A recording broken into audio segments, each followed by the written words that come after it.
Santapan Harian, Senin 27 Juni 2022.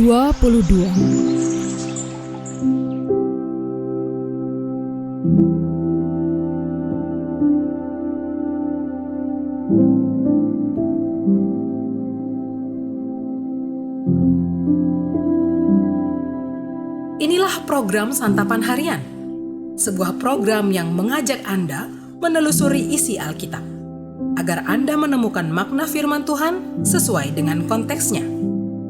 Santapan Harian tertuju bagi Anda yang ingin memiliki kehidupan rohani yang segar, kuat, dan sigap.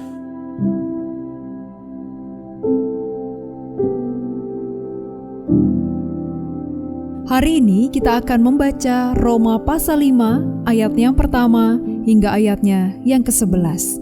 Namun sebelumnya, mari kita berdoa. Hati kami senantiasa tertuju pada firman-Mu, dan kami menyendengkan telinga ini untuk mendengarkan kebenaran firman-Mu ya Allah, karena kami rindu firman-Mu. Di dalam Putra-Mu, Yesus Kristus, kami berdoa. Amin. Roma 5 ayat 1-11. Sebab itu kita yang dibenarkan karena iman, kita hidup dalam damai sejahtera dengan Allah oleh karena Tuhan kita Yesus Kristus. Oleh Dia kita juga beroleh jalan masuk oleh iman kepada kasih karunia ini. Di dalam kasih karunia ini kita berdiri dan kita bermegah dalam pengharapan akan menerima kemuliaan Allah. Dan bukan hanya itu saja, kita malah bermegah juga dalam kesengsaraan kita karena kita tahu bahwa kesengsaraan itu menimbulkan ketekunan, dan ketekunan menimbulkan tahan uji, dan tahan uji menimbulkan pengharapan.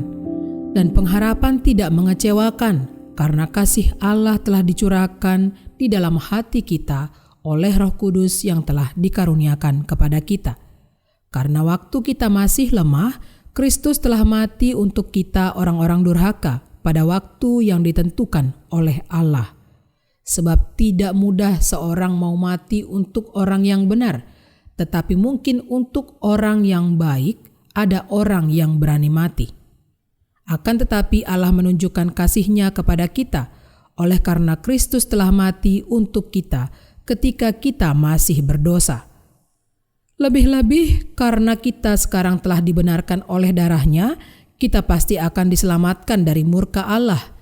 Sebab jikalau kita ketika masih seteru diperdamaikan dengan Allah oleh kematian anaknya, lebih-lebih kita yang sekarang telah diperdamaikan pasti akan diselamatkan oleh hidupnya. Dan bukan hanya itu saja, kita malah bermegah dalam Allah oleh Yesus Kristus Tuhan kita. Sebab oleh Dia kita telah menerima pendamaian itu.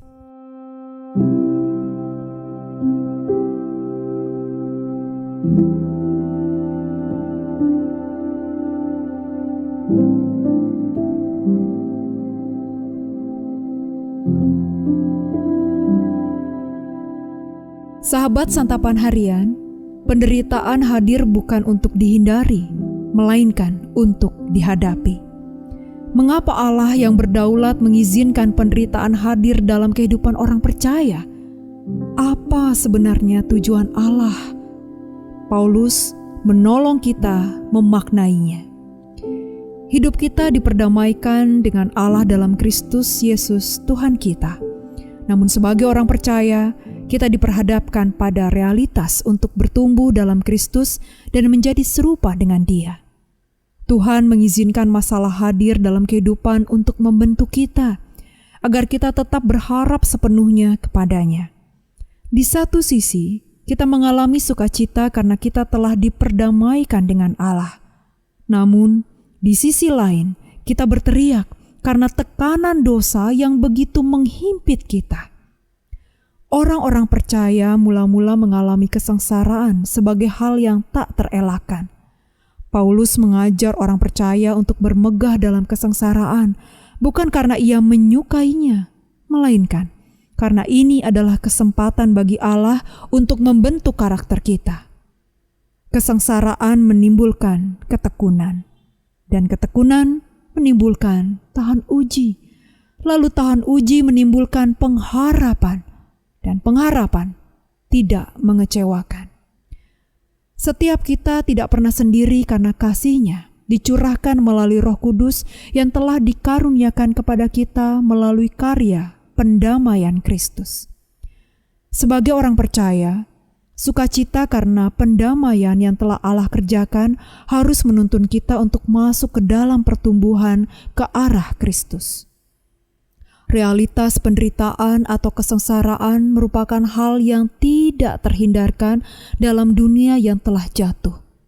Namun, tujuan Allah menghadirkannya adalah untuk membentuk karakter setiap kita, agar orang percaya dapat terus bertumbuh dalam pengharapan sesuai dengan kehendak-Nya. Hadapilah kesengsaraan yang hadir dalam hidup kita. Izinkan Allah untuk membentuk kita melalui hal-hal yang pahit, sehingga hidup kita dapat berpadanan dengan standar kerajaan surga. Kasih yang dicurahkannya melalui Roh Kudus akan menolong kita untuk semakin memaknai karya pendamaian Kristus. Mari kita berdoa. Bagaikan tanah liat di tangan penjunan, demikianlah hidup kami di dalam tangan-Mu ya Kristus. Di tengah pencobaan, derita dan dera, semuanya membuat kami menjadi bejana yang indah. Kristus, bentuklah kami sesuai kehendak-Mu. Di dalam-Mu, Yesus Kristus, kami berserah. Amin.